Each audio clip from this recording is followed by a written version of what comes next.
Meus irmãos, antes de começar, vamos fazer essa oração.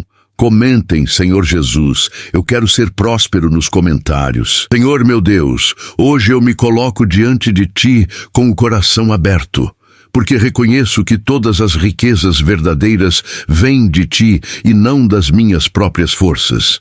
Eu confesso que muitas vezes me preocupei mais com o resultado do que com o propósito, mais com o que faltava do que com aquilo que o Senhor já me entregou. Por isso agora eu paro, respiro e escolho confiar. Eu te peço que alinhe minha mente com a Tua vontade, que retire de mim toda a impaciência, todo o medo do amanhã e toda ansiedade que rouba a minha paz, porque a Tua palavra diz que o Senhor é o meu pastor e nada me faltará. E eu creio nessa promessa não apenas com palavras, mas com decisão. Hoje eu declaro que minha vida financeira, emocional e espiritual está nas Tuas mãos. Eu reconheço que o Senhor é a fonte e tudo o que eu tenho é resultado da Tua graça. Por isso me ensina a administrar com sabedoria, a semear com alegria e a esperar com paciência, mesmo quando os resultados ainda não aparecem. Eu escolho ser fiel no pouco, porque confio que o Senhor me confiará o muito no tempo certo, Pai. Prospera o trabalho das minhas mãos, abre portas que ninguém pode fechar, traz ideias, estratégias e oportunidades que estejam alinhadas com o Teu propósito. Afastado de mim todo o caminho fácil que me levaria a perder a Tua presença, porque eu prefiro andar devagar contigo do que correr sem Ti. Eu declaro que a Tua graça me alcança, e não traz dor, não traz culpa e não traz destruição, mas traz paz, equilíbrio e crescimento. Eu consigo a Tua provisão diária, assim como o pão de cada dia.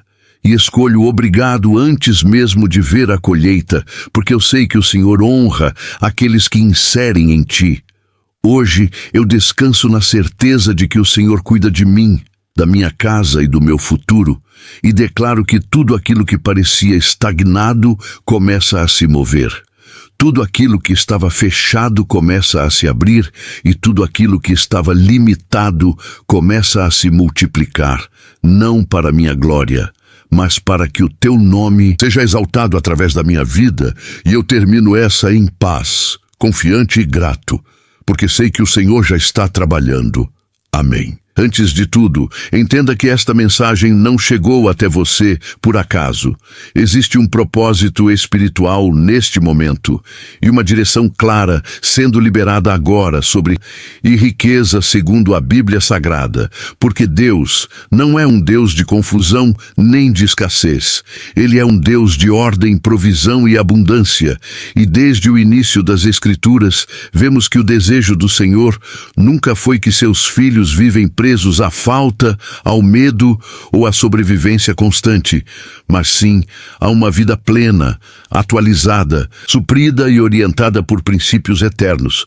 Pois logo no princípio, quando Deus cria o homem, Ele o coloca em um jardim que já estava preparado, organizado e cheio de recursos, mostrando que a prosperidade verdadeira começa antes do esforço humano, começa na intenção divina.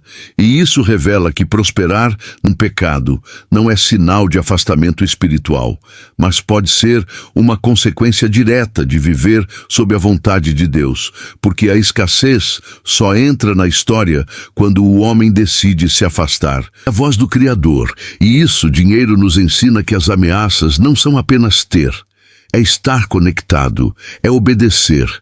A Bíblia declara com clareza que a vitória do maior Senhor é que riqueza e não acrescenta dores. E essa afirmação nunca quebra uma das maiores mentiras espirituais que muitas pessoas acreditavam por anos. A ideia de que toda riqueza traz sofrimento, culpa ou corrupção, quando na verdade o problema foi o dinheiro, mas o lugar que ele ocupa no coração humano, porque quando o dinheiro se torna senhor, ele escraviza, mas quando Deus é o Senhor, o dinheiro se torna uma ferramenta, um recurso, um meio para cumprir propósitos. Ao longo das Escrituras vemos homens e mulheres que prosperaram de forma extraordinária, sem perder sua comunhão com Deus. Abraão foi extremamente rico em bens, prata e ouro, e ainda assim foi chamado amigo de Deus. Jó foi o homem mais rico do Oriente, e mesmo passando por perdas profundas fiéis e foi restaurado em dobro. Davi governou com abundância. Salomão viveu um nível de dificuldades jamais visto na história, e em todos esses casos a riqueza não trouxe Deus, porque o coração deles estava ligado, mostrando que as florestas bíblicas não é idolatria ao material, é mordomia, é responsabilidade espiritual. Deus deixa claro em sua palavra que Ele se importa com as nossas necessidades. Jesus ensinou que o Pai sabe do que precisamos antes mesmo de pedirmos, incluindo a vestimenta, descanso e segurança. E isso revela que Deus não glorifica a miséria, Ele glorifica a dependência. Existe uma grande diferença entre viver com simplicidade e viver preso à desvantagem. Simplicidade é escolha. Peculiaridade não é promessa. E quando Jesus declarou que veio para que tivéssemos vida em abundância, Ele estava falando de uma vida completa, equilibrada e suprida em todas as áreas. Porém, a documentação bíblica carrega princípios e responsabilidades. Deus não entrega recursos a quem não está preparado para administrar. Por isso, antes de aumentar o que está nas mãos, Ele trabalha o que está no coração. Muitos pedem oportunidades, mas não estão prontos para lidar com ela sem perder a fé, a humildade e o temor. E a Bíblia ensina que quem é fiel no pouco será fiel no muito, deixando claro também que as dificuldades são um teste maior do que a desvantagem. Em Provérbios está escrito que os planos do diligente conduzem à fartura, mostrando que Deus abençoa o trabalho, a disciplina, a organização e a sabedoria. Ele não prospera a preguiça nem a desordem. A fé não substitui a ação, ela direciona a ação. E quando uma pessoa trabalha com excelência, integridade e propósito, ela cria um ambiente onde a vitória pode permanecer. A riqueza, segundo a Bíblia, nunca foi um fim em si mesma. Ela sempre esteve ligada a um propósito maior. Abraão foi abençoado para abençoar nações. José prosperou no Egito para salvar povos da fome, mostrando que quando Deus prospera alguém, Ele pensa além daquela pessoa. Ele pensa no impacto, no alcance e na transformação que aquelas catástrofes podem gerar. Existe também um princípio espiritual inegociável que rege a prosperidade bíblica, o princípio da semeia. A palavra diz que quem semeia pouco, pouco colherá, e quem semeia com generosidade também colherá. E isso não se limita apenas a dinheiro, mas envolve tempo, fidelidade, obediência, serviço e amor, porque Deus não se deixa escarnecer. Tudo o que o homem semear, isso também colherá. E muitas pessoas querem caça sem nunca terem plantado sementes corretas. Talvez você esteja vivendo um tempo de esperança, orando, trabalhando e não vendendo resultados imediatos. Mas a Bíblia nos mostra que entre a promessa e a colheita existe um processo.